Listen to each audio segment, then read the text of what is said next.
We have a nice group of artists that have gathered.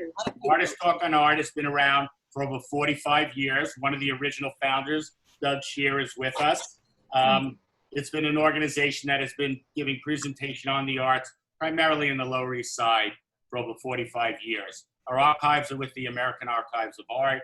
These events are being taped and they're going to be put on YouTube. And then eventually, every 5 years, we sort of update with the Smithsonian for our archives. I welcome you all. This is about artists talking on art. This is our 16th Monday that we've done. It's nice to see many people who have come before and nice to see many that are new. And also as well, there are many board members here. I want to remind everyone we're a 501c3. It's the work of the board that makes this happen and your donations as well. We don't ask for any fee. If you like, you can see our website. There's information about donating if you like. We have an exciting program that sort of evolves organically. I've been talking about how even though there's no plan here and artists are just talking, there are themes that come out, whether it's the environment, the times, or other issues. There are materials, whether it's watercolors, and there are a lot of interesting questions that evolve and similarities and differences. It's been a pleasure. I look forward to tonight. We're going to start off with something we've covered in the last few talks, the USPS, the United States Postal Service Art Project. The founder of which I don't see here. Remind me, Fran, the founder is? Christina Massey. Christina Massey, thank you. And we've had several presentations. I'm not going to explain the project. Instead, I'll let the first two presenters, Gwyneth Leech and Karen Bruckner. This is a coordinated project when artists send a work to an artist and they sort of work on it collaboratively, separately. I'm going to let them explain the project. And then, of course, you're open to questions and statements anytime you like. Understand your audio will disrupt some people's video that they're looking at. If you like, you can pin the speaker by going to the top right of the corner of the speaker or whoever you want to focus on, hitting the 3 dots, and then say pin video, and they'll be the prime speaker. We'll do screen sharing. If you can't when you present, you can do anything you like. It always works. And of course, at the first time, I'm going to ask Sophia to make it so that everyone can screen share. She's on it. This is, by the way, Sophia Racchio, our intern with the ATOA. Sophia is with Reed College in Seattle, Washington. Oh, Portland, Oregon. Yeah. And lives in Seattle, Washington. She is what's behind our Instagram, our social media, and much of the organization and taking us to the 21st century. Thank you, Sophia. Oh, thank you, Barry. Happy to be a part of the team. Thank you. We're happy to have you. Yes, and this is how we build and grow, just like all of you coming makes it so like that. So let's go ahead. Gwyneth and Karen, briefly let us know where you are and discuss your project and go into anything you like.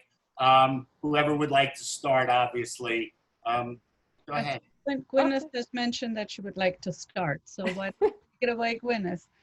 All right. So I'm Gwyneth Leech, and my collaborator on this project is Karen Bruckner, who's on the screen. Karen and I know each other from the New York Artist Circle, and I reached out to Karen. I don't know, was it a couple of months ago? Yeah, when I'd heard probably just a couple of weeks, but it feels like 10 years. 10 years ago, yeah. When I heard about the USPS art project, and for those who don't know about it, it was a genius idea of Christina Massey, who is an artist curator that we are very familiar with. And she was posting it on Instagram and Facebook. And the idea is that artists will send each other a starter artwork, and the recipient will finish it in whatever way they want. So you can work on top of it or cut it up or photograph it or do all sorts of things with it. So it's very, very open. And the idea is to encourage us to use the United States Postal Service. So it's a mail art project. We're familiar with mail art projects. But the collaborative aspect has appealed to many, many of us when we're feeling isolated and aren't seeing each other, but to share a some art making at a distance with some unexpected consequences. So I'm going to just jump in and show you what I did with a piece of artwork that Karen sent me. And what I did was actually pretty straightforward. So I'm going to go first because I also sent Karen a work on paper, and she took it to amazing lengths. So her process became very complicated. So mine pales in comparison. Okay. But oh well, all right. So I'm gonna screen share and see if I can do this. So excuse any glitches. All right. So screen share. It always takes a little while. Share. And then I'm gonna go view, enter full screen. All right, that looks promising. Yes, that's it. Okay, so I know Karen's work. She's a printmaker, collage artist. She does many, many different things, and I didn't know what she was going to send me at all. My artwork is, I'm a painter, and my subject is architecture, particularly buildings that are being built, half-finished buildings. And so Karen mailed me this, and Karen, can you remind me how large it is? Is it 10 by 13 or whatever the maximum? It was 11 by 15, and it was a ghost. It was I purposefully picked a ghost print, which is like the second pull of a print because it's a little bit more ethereal. So I thought it might be easier to do something with it if you wanted to go on top of it. Right. So I didn't know at all what I wanted to do with it. It's a beautiful print on a very nice printmaking paper. I couldn't actually bring myself to work on top of it or cut it up. I had it in the studio on the wall for quite a long time.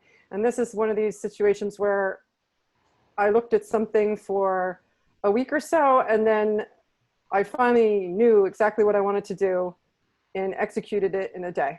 But the thinking and considering and mulling it over took a long time. So I think the breakthrough for me was when I realized I didn't have to touch this beautiful print. I could actually take digital copies of it. So I printed out a whole lot of them.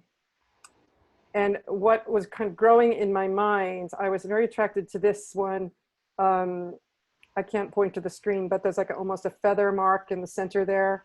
The top of that print at the bottom, and that was kind of reminding me of a feather or a symbol you might put on a window to keep a bird from flying into it.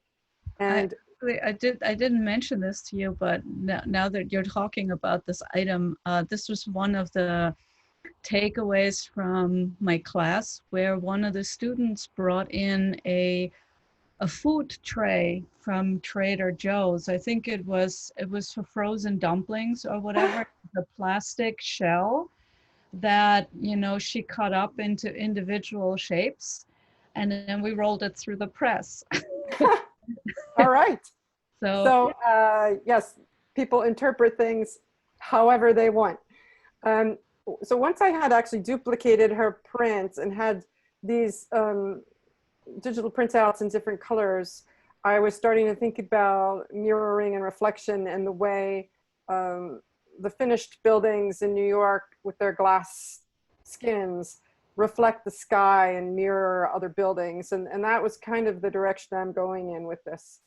So this is a piece I had in the studio that I was disgruntled with. It had been hanging around, but the color, there's a color relationship there that really struck me. Mhm. And this is a 10 by 20 oil painting in some indeterminate phase where I was very unhappy with it, but I decided to go in with my scissors and go after that idea of the skin of the building reflecting and mirroring.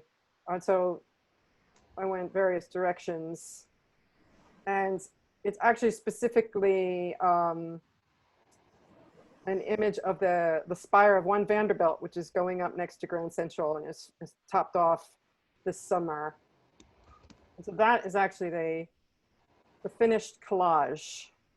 And I'll just show you some close-ups, because there you have at the bottom of it that what I read is a feather kind of mirrored on the wall of this building in my mind. So these are like clouds, or It can be well, whatever you want it to be. yes. So so that's a collage with a matte medium over the oil with the digital prints that I cut up, and it all kind of has held together surprisingly well. That's the finished piece again, and I had a lot of fun with it. Once I finally had my breakthrough of this from this ethereal print and how that could connect to my architectural structures. There are many directions I could go, but that's where I went. And I think you took it to a completely different place, and I think it turned out beautifully. I really like it. Thank you. I'm very pleased with it, and I've sent it off to the Pelham Art Center, where they're showing they're doing a bricks and mortar show of a lot of these USBS collaborations, and that is going to open. It's going to be open all of August. I guess they're not having an opening, but yeah, it's coming up soon. So that's what I did, and I'm going to stop. To do one for August 1st. I don't know who's going to go, but my understanding was that there was going to be a physical opening to this thing. Yes, there's going to be one, and it's going to be social distancing with 10 people allowed at one time. Okay. Well, I'll find out more about that, and if the mail got my piece there on time, it should be in the show. But of course, that's the charm of doing a mail art piece. You don't know whether it survived or whether it arrived or anything, but I had fun packing it up as well in a big box.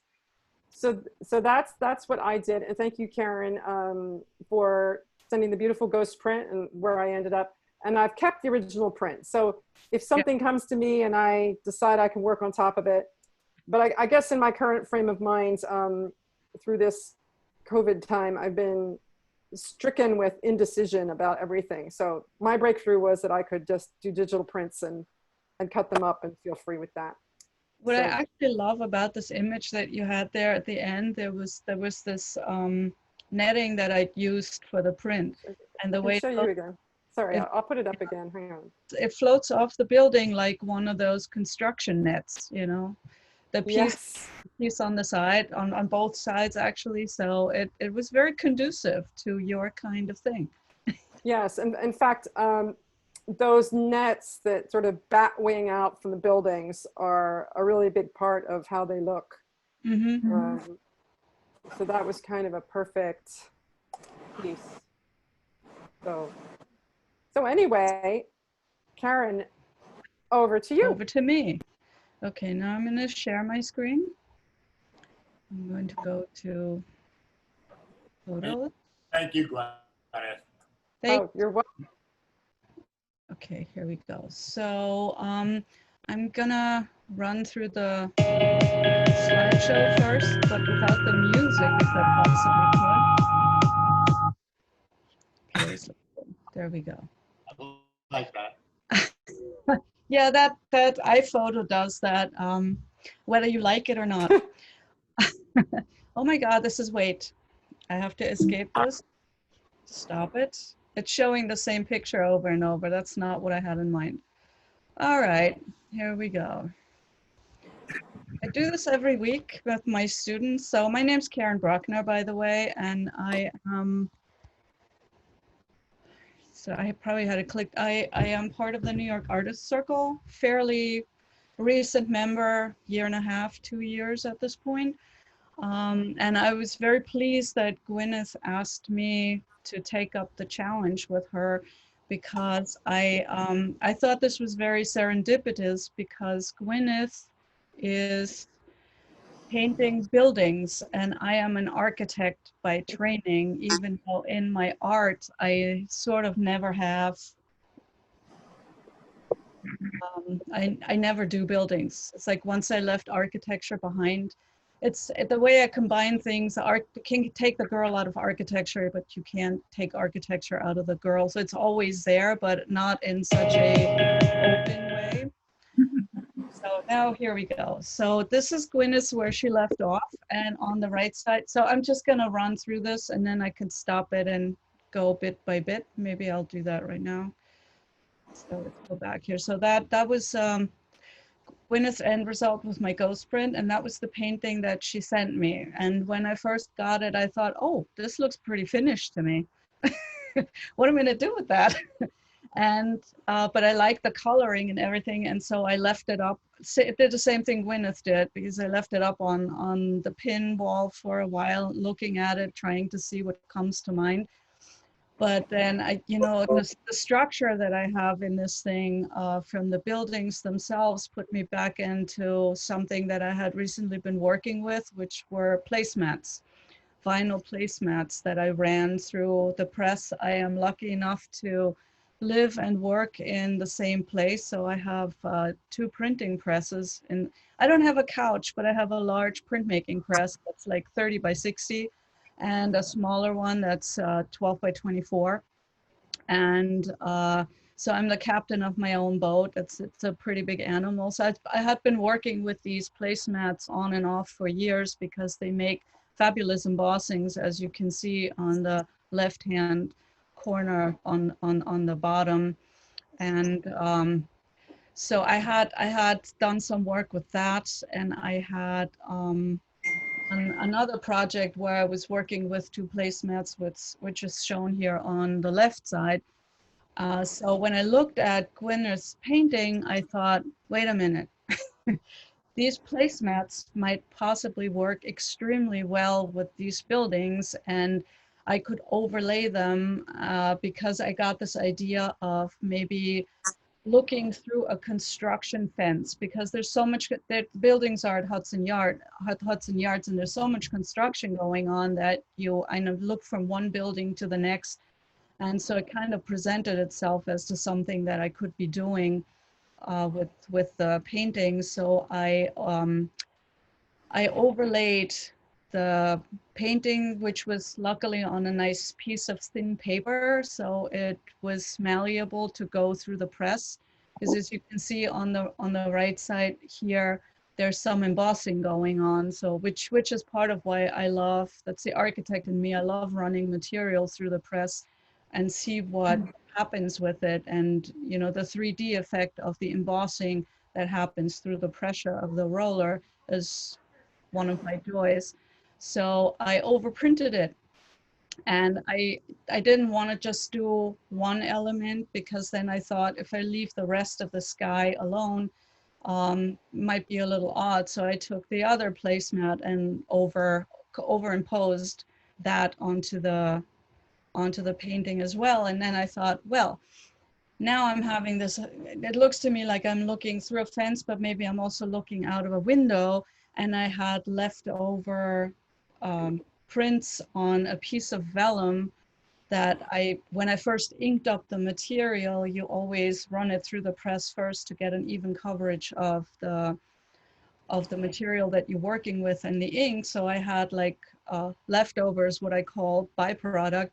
And then I started working with the byproduct, and I started working with the vellum pieces, and I thought, well, maybe it could be like a window opening up, or things flapping to the side like shades of some sort. And then I started cutting into it, and and then I was holding the pieces in place with a little bit of painter's tape, which was supposed to be temporary, but then when I had it there, I really liked the way it looked. And so I started layering the pieces. So there were bits of pieces that of Gwyneth's painting that I cut into, and I slipped another layer behind it, and I cut holes through it so you could even look through that, which is something that I've been doing a lot during the pandemic. It's like I do a lot of work that's many layers, and it's cut and torn and ripped and singed and burned, and it's like anything that kind of goes on with me on a daily basis, or with the world in general. There's flaps, there's things left hanging, there's things dangling, there's things tentatively held in place, and you don't know where it's going and you don't know where it's come from. So these are the detail shots of the image. I cut into the paper. I left the flaps hanging in the wind, and then I mounted it on a big piece of printmaking paper, 22 by 30. That's where it got a little out of hand, as Gwyneth was indicating. But what I liked about the vellum was that it was also very malleable. So it started developing a sort of a 3D effect where the paper is not entirely flat on the background. And you feel space. The architecture is always about space. So for me, it's something that I'm really interested in at the moment, how I'm taking something from so definitely 2D like printmaking into a 3D realm where it becomes more spatial. And this is the final thing. So it started out with that 9 by 12 painting of Gwyneth's, and got the placemat treatment, and it started growing. And in a way, to me, it was, it was also becoming about an expression of this sort of tentative environment that we're living in at the moment. And got the Instagram post, which also describes the process a little bit. And I was very amazed that, at first I didn't quite know what to do with it. And at first what I think about, what's great about this collaboration is that you want to respect the other person's work, but it's also less pressure every single step that you usually take as an artist with your own work. So you feel a little freer once you take that step to manipulate that other work and see what you can do with it. But I think both with what Gwyneth did and what I ended up doing in the end, even though we work with somebody else's work, the end result is uniquely our own. And you can see that we kind of, it's sort of like you're going on a journey and you come full circle. You travel through somebody else's sensibilities only to arrive at something that only you could do that way, or only you would do that way. And I found that very liberating and added to my artistic growth process. So I think I'm going to be doing another one. Very nice. Very nice. Thank you. I would encourage anybody to partner up with anybody and expand this project. It is still going on. I think your point that the point that you made, Karen, yes, it is you, but this takes you to a new place. It does. That you wouldn't get to, and it's from Exactly. And it goes back and forth. It was interesting that you both sort of saw finished works from the other, and you didn't want to harm them, and your approaches to it. And likewise, Karen, the energy you brought to the process, and then you went here, and then you went there, and then of course you said, wait, it's getting out of hand, which made me laugh. I think it's great, and it shows your creative impulse and how art can sort of travel on a path you can't plan, but you can watch each step lead you to the funny thing was that we kind of both started out saying, so what's the biggest size postal envelope that we can use to send it easily in the mail? And what do? I end up with a piece that's 22 by 30. And then once I sent it off to the Pelham Art Center, I was like, dang, now I have this huge thing on my hands. How am I going to get it there? But luckily I had a print sleeve in my storage that I usually use for 22 by 30 sheets. So I padded it up nicely and stuck some extra bubble wrap into the hollow spaces of the paper so that it wouldn't get squished. But it was the challenge there too. It's like you start out in one place because you think you're going to make it easy, and then you end up somewhere completely different. I think there are people who made, 3D sculptures. They had to box them up and send them. And so, it happens. I feel as long as you're open to the process, and as long as you're open to let yourself go where it takes you, there's a lot of fun and learning to be had. And I'm very pleased that Gwyneth got me into this. Thank you, Karen. And I love what you did. I just love how far you took it and still preserved the original starting point within it. I was curious, how did you attach the overall piece to the paper? the What I usually do is like I like to float things on the paper. So I usually look for a piece of archival foam that has an adhesive side to it to raise it up. And then part of my challenge, and I think that's where the architect comes in, I like to attach things without glue if I possibly can. If you don't consider tape is glue to some extent, but I like to pin things and weave them, cut into the paper and weave it through the paper, or use embroidery yarn or knot it into the paper so that it's permanent yet ephemeral. You could take it apart again if you wanted to. So it's a challenge that I have with myself, that I don't just want to glue things onto a background, but I want to see how I can do it. It's like Japanese joinery in the way, if you look at Japanese furniture, the way it's put together, it's a very intricate process, and a lot of it is done without glue. It's just the pieces are cut in such a way that they hold together. They just need a bit of a hammer and they bang it in place, and then it sits. It really sits in there. So I don't know if it works with that. If I see it in the exhibit one day and, pieces are flapping off, so be it, and the only I do want to open it up to any thoughts anybody has, and then we're going to move on to Jacqueline Rada. She'll present next. But anybody who'd like to ask a question or have a thought that they'd like to share, I see Mitch. Go ahead. All right. First of all, Gwyneth, thank you, and Karen, thank you so much for it. But I'm glad. I wasn't thinking I was going to be here tonight, but I'm so glad. And the art, the artwork is fantastic. Because the two of you are both architecture backgrounds, is that what drew you, the two of you together to do this project together? I don't know. Gwyneth, did you think about that when you... I didn't. It was more your personality, Karen. I felt you were open, and your work goes in such interesting directions. I thought it would be unexpected. Our collaboration could have some unexpected elements, and it did. So. Okay.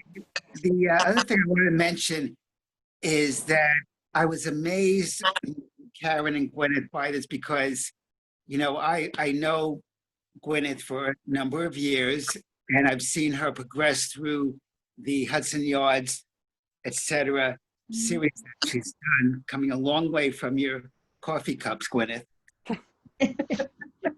Thank you. Any other thoughts? And we'll move on. We have a... I'm sorry. I'm sorry. This is what I wanted to say. Your palette, I had mentioned this to you, Gwyneth, totally changed on this, and it became much lighter. And that was an amazing consequence of this. May I just ask what the project is? I signed in late. And hello, Gwyneth. Hello, Guna. Nice to see you here. We know each other from a gazillion years ago in Pennsylvania. Exactly. It's the USPS art project, the United States Postal Service. It's the Christina Massey, who's an artist and curator, cooked it up, and it's a way to encourage artists to collaborate with each other while using the US Postal Service. So it's a mail art project, and the first exhibition will open at the Pelham Arts Center on the 1st of August. I'll email you more details. Great. And certainly a large part of it is about using the post office, getting it some money so that we can all vote. And so there is a political issue here that's not really under the table. Right. It's really on top. And the collaboration. Doug would like to say something. Doug Shear. Doug, you're on mute. Your mic. I unmuted myself. In the history of Artist Talk on Art, something that I was just revisiting yesterday because I was looking up titles from the past, we had on several occasions, I think 3 or 4, maybe 5 occasions, mail art as a theme, which in those days was mostly postcards. And people were doing one-of-a-kind, essentially like artist books. They were doing one-of-a-kind postcards. And some of those shows, like Dick Higgins, some of those shows, were amazing and gigantic. It wasn't unusual for them to have 1,000 entries. It just, a gallery whose walls were just plastered with unique, one-of-a-kind postcards. Yeah. ATOA also has had periodically postcard art shows that are fundraisers. So we've had quite a bit of experience with the idea of mail art. It's very interesting. Oh, what am I seeing? I'm seeing postcards. I don't know who put that up. Oh, Mitch put that up. Okay. I do want to point out. What's different about this, though, is the collaboration. And so those postcards, none of them that I can remember were collaborative. And where I've seen collaboration in my past was video art. There was a lot of collaboration in video art, particularly in its early roots in the 60s, 70s, even through the beginning of the 80s. There were all sorts of groups of video artists that would work together on projects. And so I'm excited to see anything like that when it occurs. I think it's a great idea. I might even try it myself. Yeah. Of course, the theme has come out in other ways. There have been more collaborations of artists forming galleries in the last 7 years, certainly not in the last year. So there has been collaborative efforts. There have been a lot of groups that have formed, and it's not a one artist thing, but it's a whole group. So there is that movement. I think for sure the collaborative effort, the going back and forth, opens up aesthetic options that you wouldn't get to on your own. I want to proceed and go to Jacqueline Rada. She's a board member. She's going to present on her art. Welcome, Jackie. I do also want to say, where were you speaking from? Where's your studio? You're on mute. Oh, sorry. I am at home on West 47th Street in Manhattan. And my studio is 8 blocks away on West 39th Street. So I've been going there pretty much throughout. I'm fortunate in that. Very nice. I'd just like everyone to check in. One of the things we find is, often everyone can't come to the Lower East Side to a talk, but we do get people from the West Coast and from all over coming to these. So it's nice. Jackie, you ready? Yep. I'm not muted, right? You're not muted. We can hear you. Welcome. Okay. So I'm just going to present what I have done during sheltering in and COVID. As many people, I was relocated from the city. I was fortunate enough to have a place to relocate, which happens to be the beach. And I have no art supplies here. It isn't a place where I do art. And it happened kind of suddenly. So I, spent my time doing drawings and pastels of my normal subject matter, which always has an element of nature, but very minimal. And I was just using pastels, very small. But I had wanted to explore monoprint by hand, which I've done in the past. It's very basic. And I started doing that. And then I was made aware of one of the artists from Long Island City was giving a workshop on monoprint collage. So I took it. It was just a one session thing, and her name is June Kozlov. Maybe other people know her. Anyway, I just fell in love with this, and it's completely different than my normal, output or my normal inspiration, and I'm loving it so much because it's giving me a chance to deal just with color, vibrant color. And if anyone knows my work, it's usually very monochromatic, very, very soft, which is what, this is what I do. But I'm having a wonderful time. So, and I think it's something I want to continue to explore.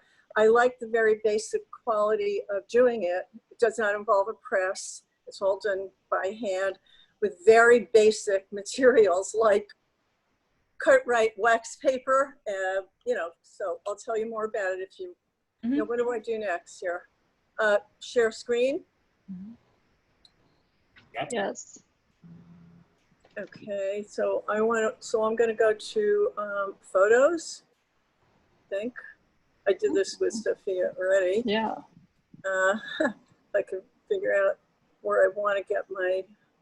While Jackie's looking, I want to point out there is a link in the chat for this USPS art project. If you open up the chat, you'll get a link there. You can you can join in the project. It seems like a great thing, a win-win for everybody. Okay, I'm ready. Are you? We're Should I ready. go? What I'll do first is I'll show you what I normally do, just so people may not know what my work is like. So I'm just going to give a couple of pieces from a series I call Hudson River Spirits. Oh wait, I didn't think I should have. I think I have to do this. These are just two from a big series.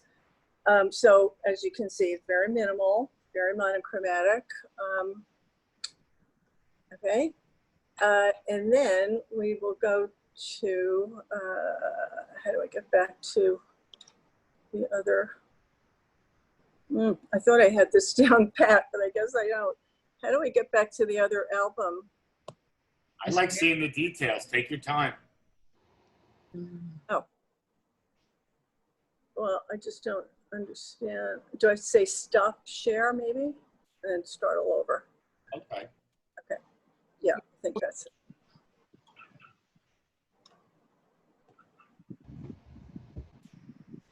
Okay, all right, so these are the monoprints. 1, 2.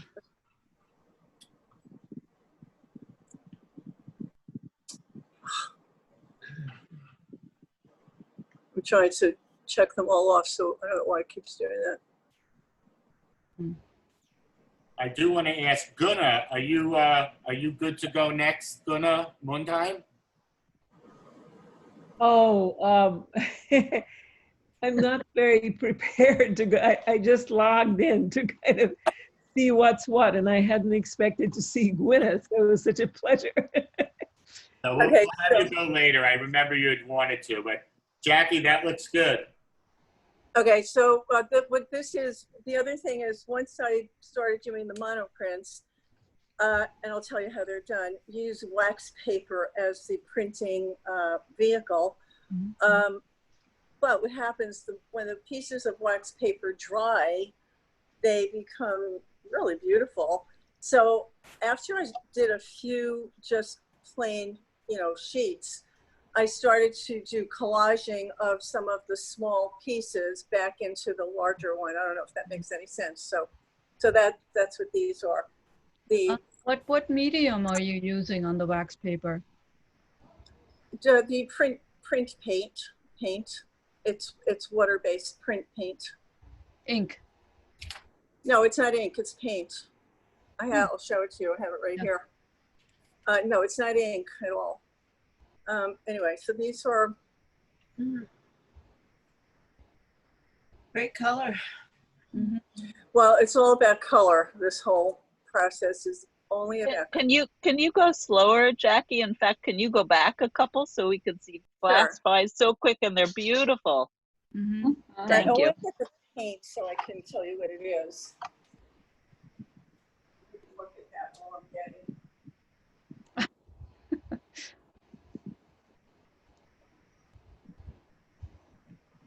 Okay, it's monotype colors. That's it. It's really, I wouldn't consider this ink. It's more like No, paint. it's not. It's liquid pigment, probably. Yeah. Anyway, so the the main work is the original print, and then the pieces on top are the wax paper that was being used to print. Like obviously this yellow was from another print, but it's just so beautiful. Yeah, it's kind of hard to gonna have to be there. Anyway, the person who taught the workshop, she uses it in a very different way. She uses it more for messaging. She does text on top with political messages. She does drawings on top. You can really do, now I made it my own by doing the collage. That wasn't something that she talked about, but it just sort of happened. So what I'm liking about this is that it's very organic, and it's very, one thing leads to another. So it's quite exciting. Jackie, let me ask you, you obviously are working in an abstracted field, but what imagery do you see or do you respond to in the works? I don't see this as imagery of anything. I think this is totally non-objective color. And yes, composition obviously plays a role. I mean, I have to create the compositions with what I, you know, with what I'm creating initially and then what I'm putting onto it. But I don't see it in any way relating to reality, like my other work.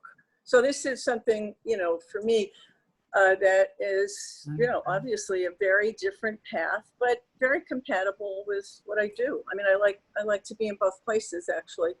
Now, this is something, this is complete, I'm sorry? Yeah, just question, are these going through when you say print, are they going through a printing press? No, there's no press involved. It's all by hand. Let me just finish on this one. This is one of the latest ones I've done. And this is now another process that has kind of revealed itself. So here, I'm taking these small pieces that were used to print and making a collage of those and then painting around it. So it's, you know, the painting around it is not, well, it starts out as a printing and then I use a brush. So I kind of like, you know, this is a new iteration of this. No, that's smart. That's interesting. I can't help but say that I do feel a sense of landscape, whether it's clouds in the background there, and general abstract form will give you that. I must imagine you like getting the rougher edges from the collage. That's different from your other work, yes? Absolutely. The whole thing is, I don't see this related to my other work at all, really. It's another aspect that I have never explored as an artist. Very bright colors, abstract. I've never really been interested in that. But this process has really brought me into that place. And I am completely, you know, in love with it. I really just love doing it. It's exciting to have a door open, you know, Yeah. after, you know, being an artist for many years. It's very nice to hear. Right. Yeah. No, that's all I have to say. I'd like to open it up to thoughts, questions, any responses. Anybody? Jackie, if you could unscreen share. Oh, sure. Yep. What are the sizes of these? They're old. It's a paper that I had that I ordered, as I said, in many supplies here. 9 by 12. I see. But if I wanted to do a large one, I do 2 at once. You can use, you know, you can. And you apply the color on the base, and then. Oh, here, yeah, let me explain how it's done. What is the process? Yes. Yeah, I thought I was going to do that, and I didn't. So what you do is you put out whatever colors you want to work with. In my case, usually I just like wait and look and feel like colors that I want to be with at that moment. Put a couple of those out. She taught it in a certain way, but I do it differently. The way she taught it, she put a little dab of paint in a plastic cup and then just put a small amount of water. Then you take wax paper, cut right wax paper, cut it into either shapes or squares or whatever it is you feel like doing. And you paint, you put some paint on that, and then you put that down and, with your hand, or you could use a roller. I find the roller is not as effective as my hand. And you just pull it off and you have the color. And you just keep applying paint. It's up to you what, it's a very, very simple, I don't know how else to say it. But I mean, you obviously are controlling what you're doing.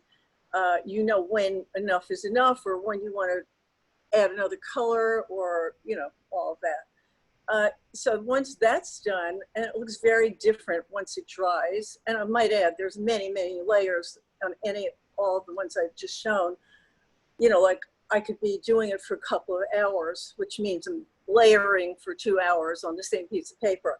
Then all those pieces that you've used, the wax papers, they're set aside, they're drying, and they're all different shapes. And then, not necessary, but I happen to like then adding those to various pieces where I feel they should be.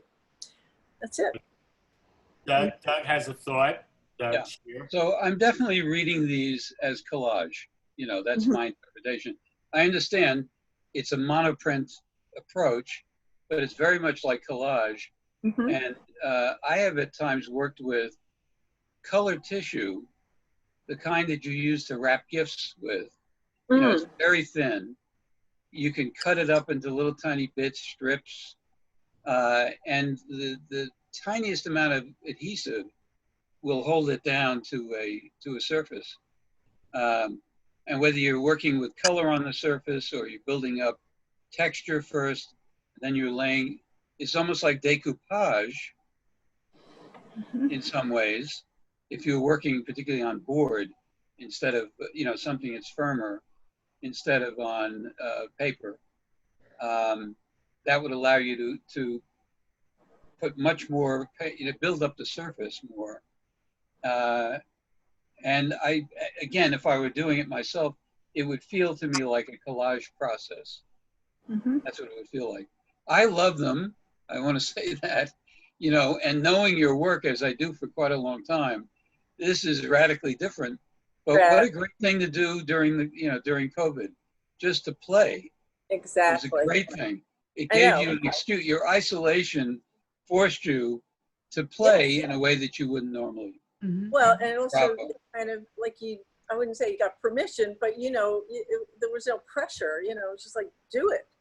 And anyway, so I'm very, very happy. So I'm still here at the beach. I did go back to my studio a week ago, and it was great to be there among my other work. I felt very at home, but I'm not gonna, you know, do anything. I think Helene has something she'd like to ask. Helene Solar? Oh, Solar, yes. Solar, how are you? Hi, Jackie. Hi there. Hi. I'd like to know the brand of paint you're using. Is that Createx color? Is it a liquid Yes, it paint? is. It's Createx monotype colors. Oh, okay. Yeah. Yeah, that's a very interesting paint. It's water-based, correct? It's water-based, and I just bought like a basic set. That was before I started doing these, when I was doing my other mono prints, which I'm not showing right now.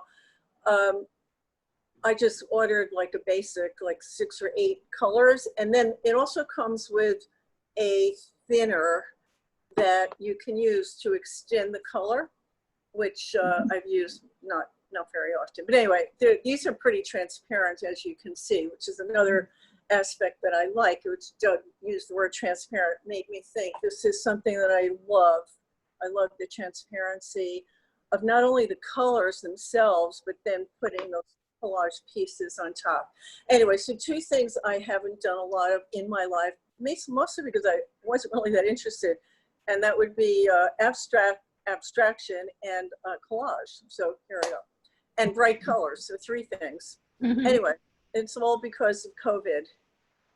Very nice. I think we hear similar excitement with materials and process that we heard from Karen in the way she works with it. And of course, the word play came up. Play has come up in our conversations before. Play can be quite serious. It's not just, you know, if you can do free play, that's something Picasso aspired to, and to, you know, be childlike in a way, but at the same time bring this sophistication of maturity and a compositional view to what you're doing. It's actually quite complicated to let go. I think play absolutely, you know, comes into it, but I think the difference between play and whatever is, I think you get bored with play, but I'm not getting bored with this. I'm getting more and more interested in it. And it's leading to other things, like that last piece I shown. This is like a kind of an opposite of, anyway. So it's all good for now. Thank you, Jackie. Thank you. Want to move forward. Michael Krasowicz, would you like to present tonight?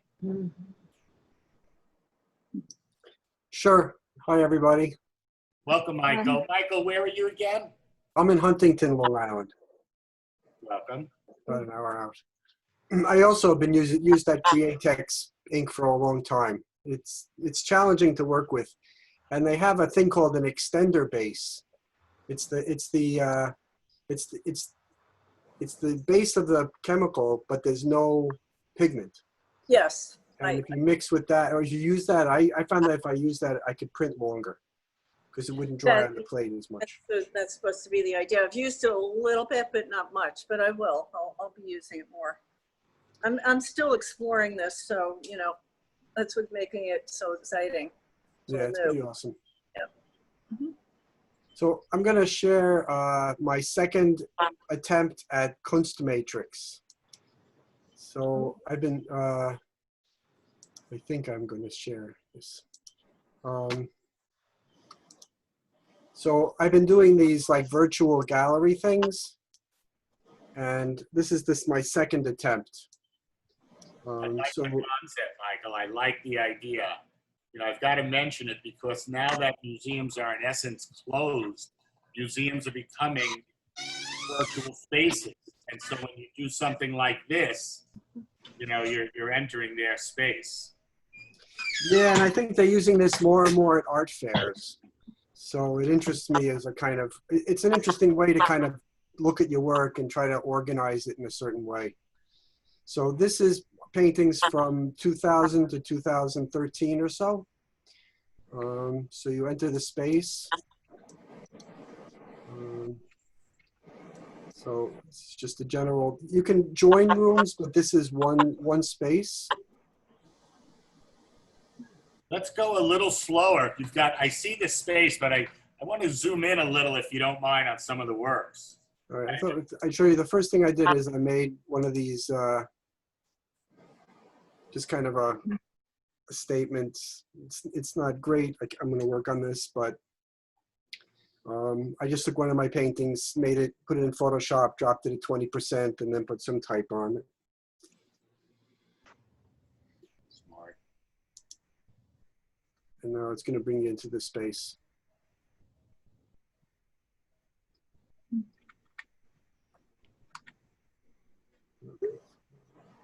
Let me see what I did here. Sorry, I'm still working out the details of this thing. So if you click on it, it'll bring you right to the painting. This is a triptych. You can see it's not quite perfect yet, but. Very nice, Michael. Yeah. I think it's really interesting. I've been trying to figure out, how to sequence. Should this painting be in the center or on the left, or how to, this is a fairly large painting. It's 5 feet by 7 feet.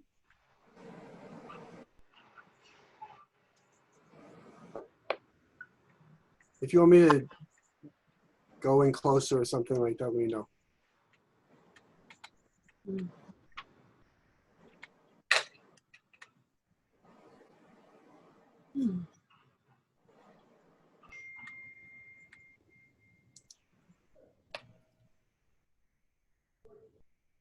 Michael, I guess you try to keep an accurate scale. Is that right? Yeah. Yeah. What I do is when I input the data, I input the scale, the image size, and then the software will resize it to the correct size. So like this was an interesting space. I really didn't know what to do with that corner.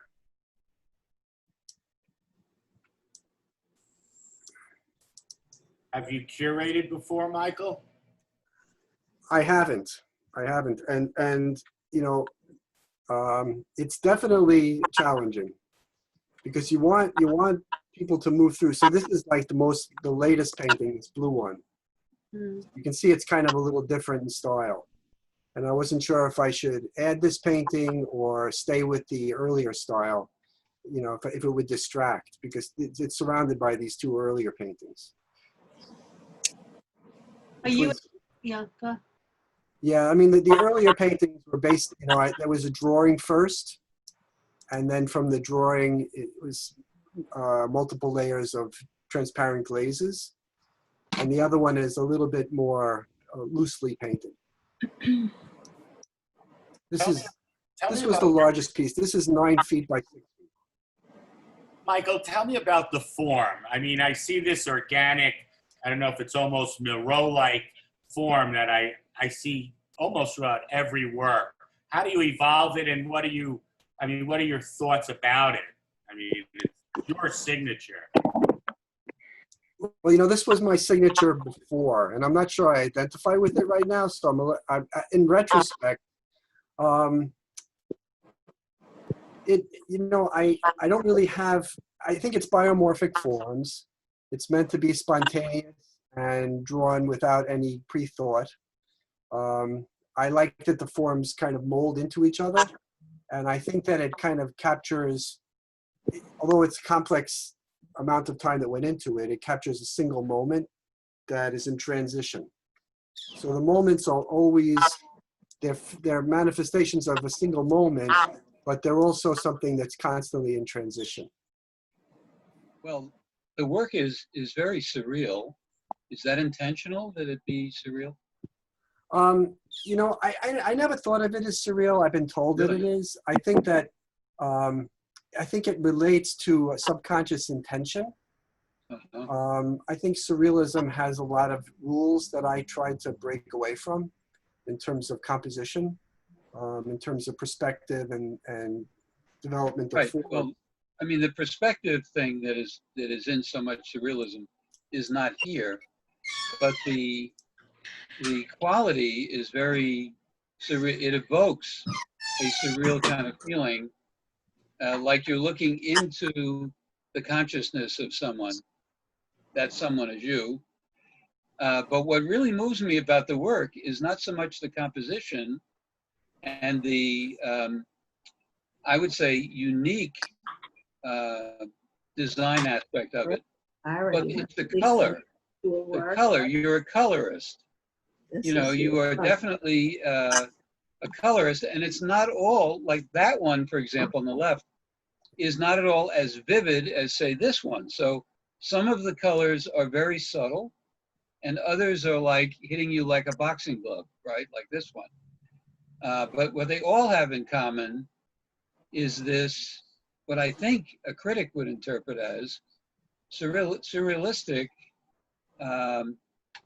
iconography, because you have some shapes that are repeated in multiple canvases.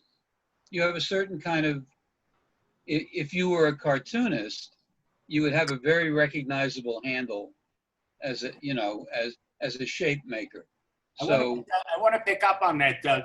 Michael, Yeah. I want to ask you, when you were younger, did you do cartooning? I didn't actually. I was a printmaker. I was a photographer, and then I was doing printmaking. And then for about 10, 12 years, I didn't do any color at all. I was afraid to do color. Wow. So I did black and white printmaking for many years. Welcome to color. And the color kind of came later. And the way I achieve the color is because it's the transparent glazes. It keeps the color very bright. And the underpaintings comes through. Have you been influenced by an artist named Yves Tanguy? I think I'm pronouncing it correctly, but he's French Parisian, I think, and he's very surrealistic, but he has many empty like landscape spaces. And I think you work more with people and the interaction and the motion between, but there's certain shape orientation that you really share, I feel, in my opinion anyway, that you share in aesthetic with him, except he's dealing with empty landscapes, and there's a sense of the emptiness that I see, like a commentary about Europe, etc. But anyway, do you know him? Because I can write a chat for you. What? Actually, I just watched an interesting documentary about Peggy Guggenheim. Yeah. Which is on Canopy. Really wonderful. And they talked about her relationship with him and her relationship with a lot of different other people. But it was really interesting. Yeah, I'm familiar with Tanguy and surrealism. And, you know, I think what I'm doing is kind of like combining surrealism with psychedelic kind of awareness. Like it's like taking surrealism and going beyond biomorphic surrealism to kind of a personal kind of exploration. If you ever delve into insects as an inspiration, be careful. Because combined with what you're doing now, it could be overpowering. Okay, I'll make sure I don't do that. Mike. All right, thanks. Well, you should try it. Yeah, no, I'll look into it. I have interesting experience with insects actually. I don't know if you want to, Barry, if I'm talking too much, let me know. I went to, I had psychedelic experiences where I was very small and insects were very big. And I was in that environment, which was very intense. So Mike, I know you work really well. It's Lori, hi. Sure. And I'm going to talk a little bit about this means of presentation. I don't necessarily think this is the best way to see your work. Your work is very impressive, and these paintings are massive and have tremendous depth. And I'm not necessarily seeing that in the gallery set up here. For some reason, they look flatter or almost more cartoony than they look in real life. They have an incredible richness and depth to them. And I'm not sure you wouldn't be better doing sort of like a PowerPoint package of this rather than the gallery. It's, I'm not getting the true feeling of scale, even though I'm seeing scale in this, if that makes any difference or sense. I don't think it's doing your work justice. But you can, in this mode, go right into a work, correct, Michael? I saw you do that. Yeah, it just kind of. So see this? So I think you get the best of both worlds here. And the fact that he had to take on curating and seeing what works. And I will throw in there, Michael, you threw in the recent work and it didn't work with the other works. And that's a natural tendency because it's a newer work and you wanted to put it in. And it's interesting that you did break from these forms that you developed. And I think that adds to how artists grow and change. But the work, the color is brilliant. It's obvious. And there's like graphic and there's biomorphic skills, and Tanguy's figures almost have a feel of like the bomb has dropped and the environment has exploded and is melting. You've got more of a, I'm thinking of Kenny, Sharp. Kenny Sharp feel of where it's psychedelic pop explosion. But you also, I wouldn't say it's all happy, and the figurative form reads in a lot of it. The coloration's brilliant, your control of whether it's glazes or the layering to make that color pop. And even this digital presentation, whether it shows it best or not, it opens you up to learning a lot about how your work will look in the gallery, how you can present like you're in a gallery, or how you can open a virtual gallery and show other artists. So this is the new format for a while. Yeah, Barry, I just wanted to say, Barry, I really love the way you described the work. Am I being heard or am I muted? You are. Can you hear me? Heard. Yes. Oh, okay.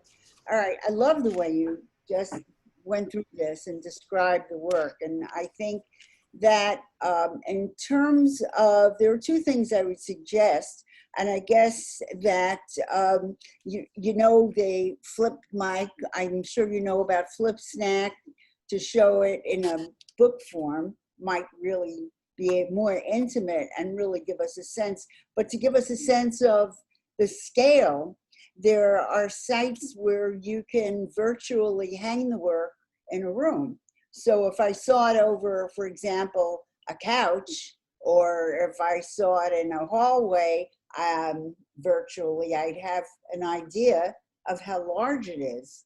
And so that's, something, if you're interested in, I can send you the link for that.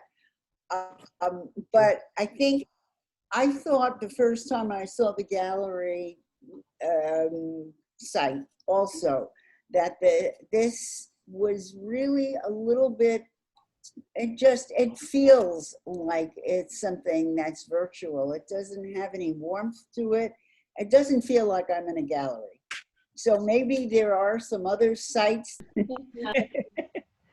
Helene, you had a thought? Oh, I just I guess I'm a combination of everything, but I felt that I really wanted to get absorbed in the specific artwork. It's so busy and it's so intriguing, and it has so many nuances of color and shape that I felt that the presentation, gallery view, and going back and forth was a little distracting. I just wanted to look at the art. That was intriguing enough. And the scale, I don't know, when you're doing a presentation, I don't know why, if that is the most important thing, if people are used to looking at imagery in a gallery. It's just my feeling, but maybe you have to decide who your audience is for each type of presentation. But another aspect, I think, is that the viewer, let's say you're not direct tour for somebody that you're inviting to see your art show, but if you're out there in the whole internet and people don't know how to use this program, they would like get frustrated quickly. I mean, is the program easy to use to walk through? And I don't know if the phone would be an easy way to use, because the phone has such small space on, you know, relatively speaking. Anyway, some thoughts I had about it. They do have a virtual tour. So if you just hit virtual tour, it'll walk you around. They also have a catalog where you can just go into the catalog and look at it that way. And they also have a thing where you can put it over a couch. They have a virtual thing where you can take it. If somebody takes a picture of their home, they can put like a target on there. And then you can actually take the image and put it in their home and they can see it that way. Nice. Could you write? I think this is the forefront for presentation. And as Michael explained, there are a lot of options within. You're right. There are always negatives, learning curves, and there are things that will be adjusted. But this is a major step, what Michael just presented, as far as I'm concerned. That's a major step forward. And he's right. Most people will look on a screen, not on their phone, when they're doing the real purchasing. And scale is incredibly important for so many reasons. When you reduce things, composition, it changes in ways. It's hard to believe. You would think it's the same, but it's not. Scale is so important. And so being able to even throw a couch and see what it looks like in a real setting for a author is critical. I think this is the future, and I'd say it like Instagram or Facebook.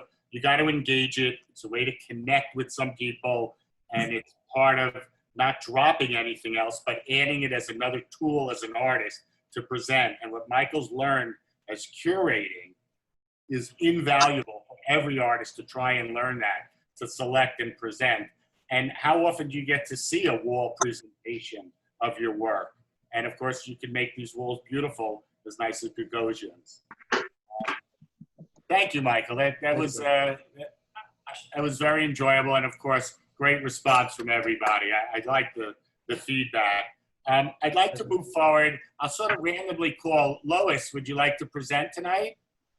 Yeah, that would be great. I do something. I'm working on a show, and on my website, an online virtual show for August. And I was very curious and was asking Michael about the variety of virtual viewing rooms. I did find out a little information.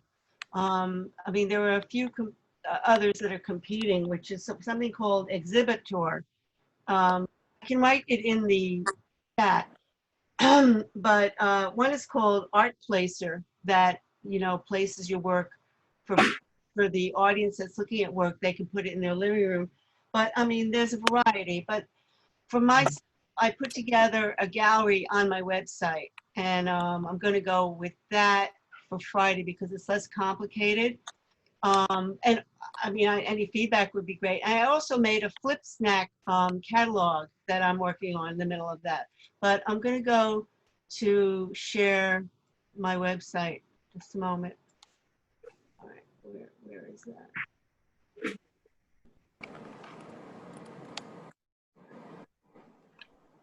Okay. All right. Now, all right. I'm working with Nick. I have a lyrical sense of the work. In fact, this is the living room wall that you see behind me, and this is my living room. So I might be in my own virtual room that I'm showing work, and the theme is the pond. So, I mean, I have a little time to transfer to a virtual viewing room, but for the moment, this is the show as a gallery on my website. So I introduce it with a wall of art. This is watercolor on Japanese paper, meant to have a surrounding feeling. I mean, the pond is a very classic theme. I mean, Matisse is the person, you know, the paragon of the pond. So, I mean, possibly it might be seen as trite. I mean, no one can do it. Maybe Monet. Maybe you mean Monet? I meant Monet, sorry. You know, I'm so tired because I stayed up so late. And so if I have some, let me see here. I hope I can do glitches. Okay. To introduce this show, I put a pastel, that new material. I haven't been working with pastel as much as watercolor and printmaking, but I was enjoying it. It's easy to use in a home studio since COVID has, you know, altered our sense of work or time, or we're looking for new things. So I'm writing a small introduction to the show. I'm going to go quickly to help see the whole sense of the show. And with the first few, I'm talking about, let's see, the internet is giving me a little trouble here. Just when I want to show it. Okay,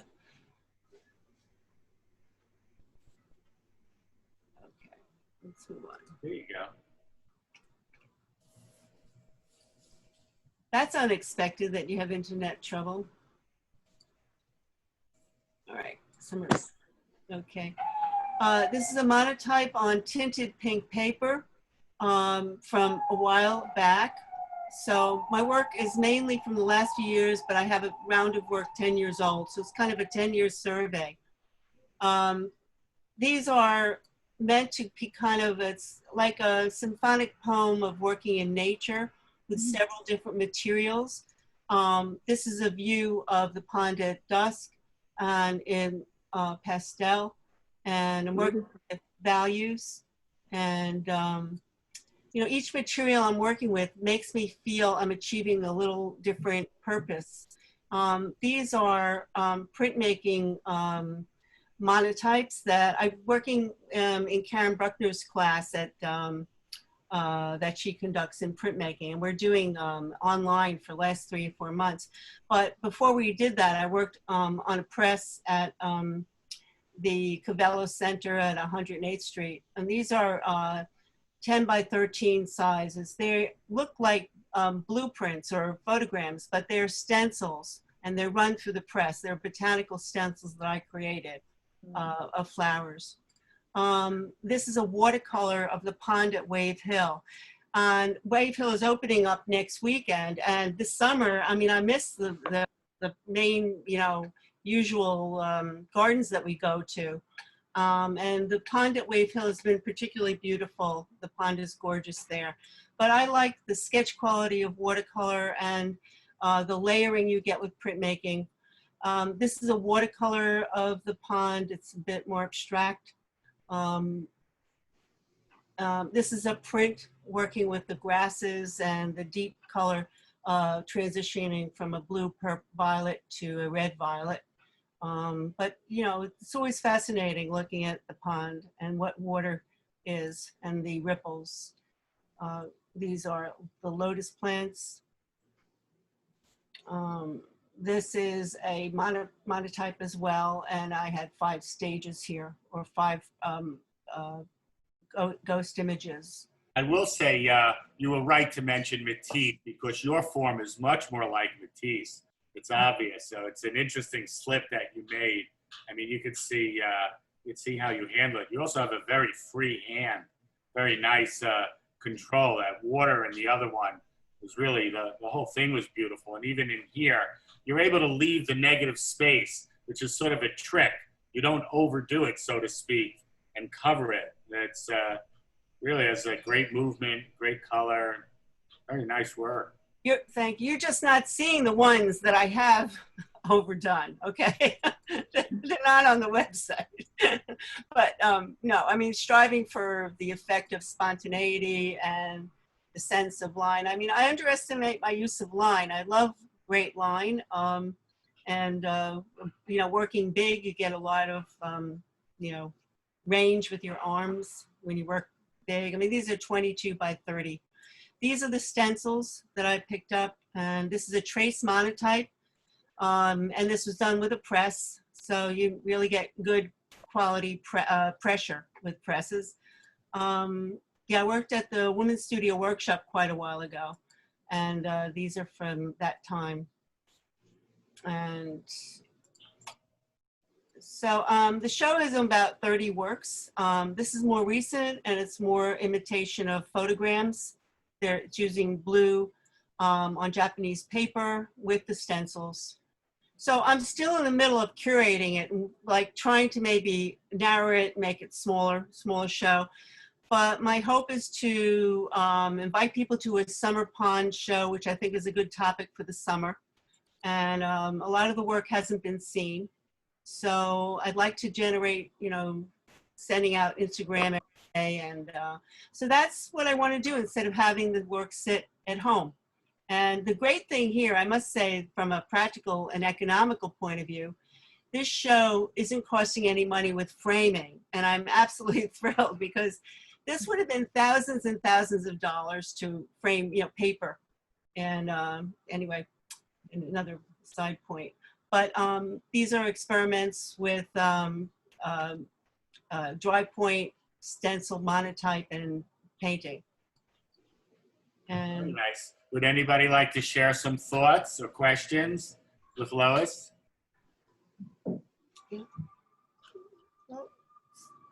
I think they're wonderful. Thank you so much. I appreciate that. I mean, it's so, thank you. It's like a lot of time. These are years, you know, different things I did over years. And it's, instead of talking about the progression, they're all blending together. It's not great, but, you know, I think we're almost done. And, you know, I also did, does everybody know how to use a flip snack or make a flip book of your work, a catalog? No. Because I did do that, which I'll just, can I show a few pages of that? I think that would be helpful to others. That's a program, FlipSnap? Yes, and we found out about it through a friend in our circle. Let me, where is it? Yeah, okay. I sort of prepared, I got ready as much as I could. FlipSnack is a brand of flip books, and basically it's online. You can print them, but it's a corporate type of program. There's another flip book program called Issue, ISSUU, which is more expensive. You know, it's very much heavy into publishing on a grand scale. With FlipSnack, let's say you want to work in China and New York and LA. There's a mutual workspace of everyone who gets on the account and can work together mutually in that, you know, so those are advantages about it. But this is a catalog I made, and it's simply by importing or uploading a PDF. If you can do a PDF in Pages, you can do this without entering and handling the software and making it in the program. What I really do is you could work in InDesign, but I work in PowerPoint to create the pages, and then I save it as a PDF, and then I upload it.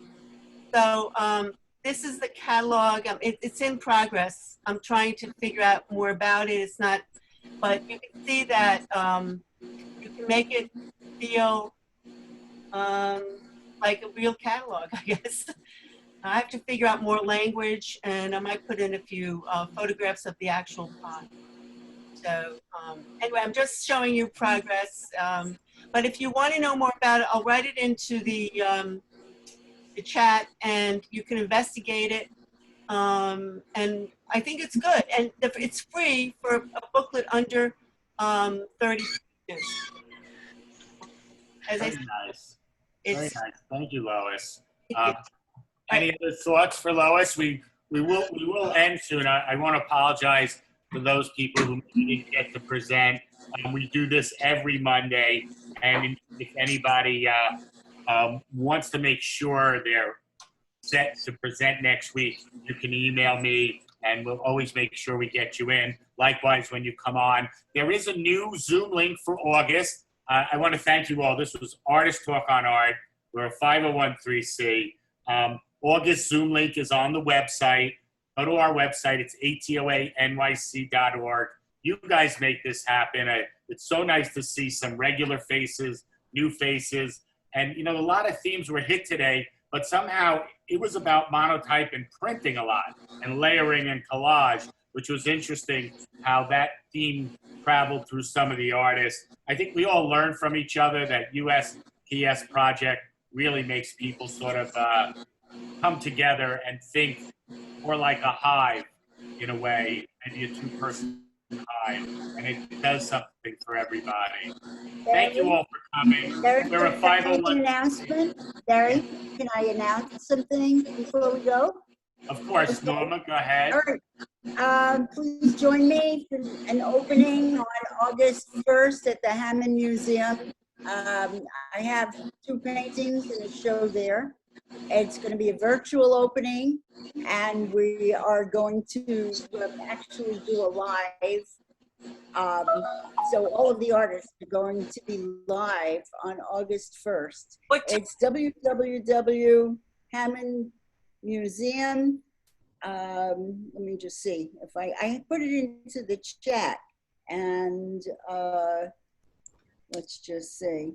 Okay, it's hammondmuseum.org virtual galleries /virtual galleries. So I hope to see everybody there on August 1st. And thank you, Barry. Congratulations, Norma. Thank you. I'll find out another time. Thank you, everybody. Thank you very much. Barry. Thank you. Norma, what time is your open? What? What time? You know what? They didn't tell us. Usually yet. at 10 o'clock. Yeah, you think 10 o'clock? I think that's right. Oh, it might be because I was in the last show and it's 10 o'clock. It is 10 o'clock. Bye. Okay. Yeah, because they have people all over the world, right? Yeah. Thank you, Lisa. Thank you, everybody. Bye. Thank you. Take care. Bye, everybody. Everyone. Great, Barry. Great. Thank you. Thank you.